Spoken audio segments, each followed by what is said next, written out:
In this video, I want to tackle some inequalities that involve multiplying and dividing by positive and negative numbers. And you'll see that's a little bit more tricky than just the adding and subtracting numbers that we saw in the last video. And I also want to introduce you to some other types of notations for describing the solution set of an inequality. So let's do a couple of examples. So let's say I had negative 0.5 is x is less than or equal to 7.5. Now, if this was an equality, your natural impulse is to say, hey, let's divide both sides by the coefficient on the x term. And that is a completely legitimate thing to do. Divide both sides by negative 0.5. The important thing you need to realize, though, when you do it with an inequality, is that when you multiply or divide both sides of the equation by a negative number, you swap the inequality. You swap the inequality. Think of it this way. I'll do a simple example here. If I were to tell you that 1 is less than 2, I think you would agree with that. 1 is definitely less than 2. Now, what happens if I multiply both sides of this by negative 1? Negative 1 versus negative 2. Well, all of a sudden, negative 2 is more negative than negative 1. So here, negative 2 is actually less than negative 1. Now, this isn't a proof, but I think it'll give you comfort on why you're swapping the sign. If something is larger, when you take the negative of both of it, it'll be more negative, or vice versa. So that's why if we're going to multiply both sides of this equation, or divide both sides of the equation by a negative number, we need to swap the sign. So let's multiply both sides of this equation. Dividing by 0.5 is the same thing as multiplying by 2. Our whole goal here is to have a 1 coefficient there. So let's multiply both sides of this equation by negative 2. So we have negative 2 times negative 0.5. You might say, hey, how did Sal get this 2 here? My brain is just thinking, what can I multiply negative 0.5 by to get 1? And negative 0.5 is the same thing as negative 1/2. The inverse of that is negative 2.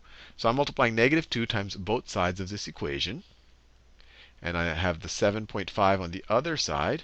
I'm going to multiply that by negative 2 as well. And remember, when you multiply or divide both sides of an inequality by a negative, you swap the inequality. You had less than or equal. Now it will be greater than or equal. So the left-hand side, negative 2 times negative 0.5 is just 1. You get x is greater than or equal to 7.5 times negative 2. That's negative 15, which is our solution set. All x's larger than negative 15 will satisfy this equation. I challenge you to try it. For example, 0 will work. 0 is greater than negative 15. But try something like, try negative 16. Negative 16 will not work. Negative 16 times 0.5 times negative 0.5 is 8, which is not less than 7.5. So the solution set is all of the x's. So let me draw a number line here. Greater than negative 15. So that is negative 15 there. Maybe that's negative 16. That's negative 14.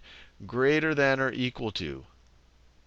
Greater than or equal to negative 15 is the solution. Now, you might also see solution sets to inequalities written in interval notation. And interval notation, it just takes a little getting used to. We want to include negative 15. So our lower bound to our interval is negative 15. And putting this bracket here means that we're going to include negative 15. The set includes the bottom boundary. It includes negative 15. And we're going to go all the way to infinity. We're going to go all the way to infinity. And we put a a parentheses here.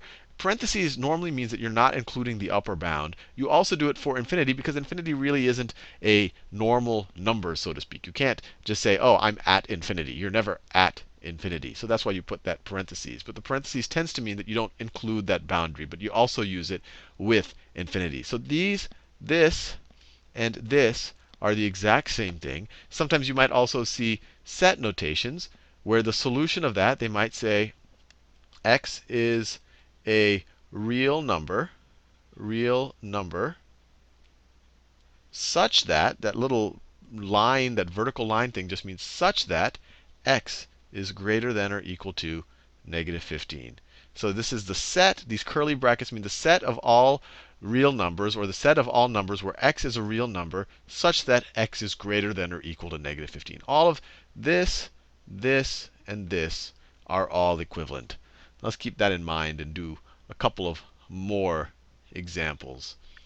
So let's say we had 75x is greater than or equal to 125. So here we can just divide both sides by 75. Divide both sides by 75.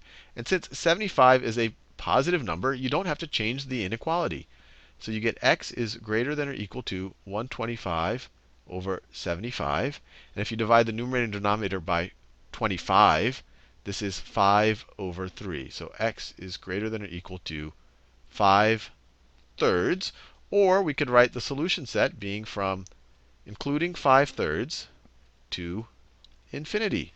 And once again, if you were to graph it on a number line, let's graph it on a number line. 5/3 is what? That's 1 2/3. So you have 0, 1, 2. And 1 2/3 will be right around there. We're going to include it. That right there is 5/3. And everything greater than or equal to that will be included in our solution set. Let's do another one. Let's say we have x over negative 3 is greater than negative 10 over 9. So we want to just isolate the x on the left-hand side. So let's multiply both sides by negative 3. Right? This is essentially the coefficient you could imagine is negative 1 over 3. So we want to multiply by the inverse, which would be negative 3. So if you multiply both sides by negative 3, you get negative 3 times, you could rewrite it as negative 1/3 x. And on this side, you have negative 10 over 9 times negative 3.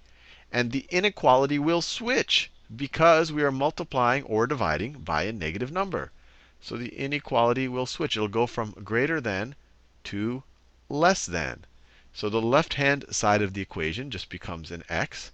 That was the whole point. That cancels out with that. The negatives cancel out. X is less than. And then you have a negative times a negative. That will make it a positive. And then if you divide the numerator and the denominator by 3, you get a 1 and a 3. So x is less than 10 over 3. So if we were to write this in interval notation, the solution set the upper bound will be 10 over 3. And it won't include 10 over 3. This isn't less than or equal to. So we're going to put a parentheses here. Notice here it included 5/3. We put a bracket. Here we're not including 10/3. We put a parentheses. And it'll go from 10 over 3 all the way down to negative infinity. And negative everything less than 10 over 3 is in our solution set. And let's draw that. Let's draw the solution set. So 10 over 3. So we might have 0, 1, 2, 3, 4. 10 over 3 is 3 1/3. So it might sit, let me do it in a different color. It might be over here. We're not going to include that. It's less than 10 over 3. 10 over 3 is not in the solution set. That is 10 over 3 right there. And everything less than that, but not including 10 over 3, is in our solution set. Let's do one more. Let's do one more. Say we have x over negative 15 is less than 8. Less than 8. So once again, let's multiply both sides of this equation by negative 15. So negative 15 times x over negative 15. And then you have an 8 times a negative 15. And when you multiply both sides of an inequality by a negative number, or divide both sides by a negative number, you swap the inequality. It's less than, you change it to greater than. And now the left-hand side just becomes an x, because these guys cancel out. X is greater than 8 times 15 is 80 plus 40 is 120. So negative 120. Is that right? 80 plus 40. Yep, negative 120. Or we could write the solution set as starting at negative 120. But we're not including negative 120. We don't have an equal sign here. Going all the way up to infinity. And if we were to graph it, we draw the number line here. I'll do a real quick one. Let's say that is negative 120, maybe 0 sitting up here. This would be negative 121. This would be negative 119. We are not going to include negative 120 because we don't have an equal sign there, but it's going to be everything greater than negative 120. All of these things that I'm shading in green would satisfy the inequality. And you could even try it out. Does 0 work? 0 over 15? Yeah, that's 0. That's definitely less than 8. I mean, that doesn't prove it to you, but you could try any of these numbers, and they should work. Anyway, hopefully you found that helpful. I'll see you in the next video.